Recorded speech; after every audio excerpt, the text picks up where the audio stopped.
just wanted to show you that it is actually 6.2 degrees outside here in Chester, Virginia.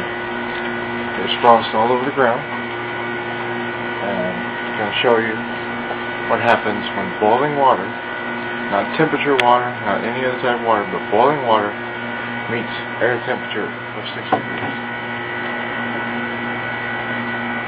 6 degree temperature, normal water, straight out of the spigot, no boiling, no nothing.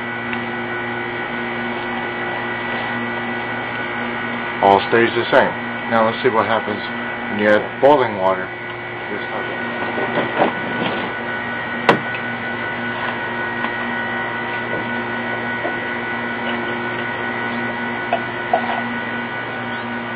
Alright, once again I'm going to demonstrate what happens when a pot of water that's been boiled, so the boiling point, meets 6 degree temperature. What?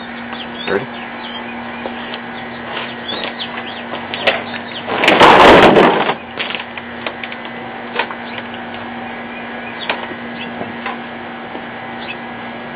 As you can see, most of it turned to a vapor, but a lot of it hit the ground and instantly turned to ice.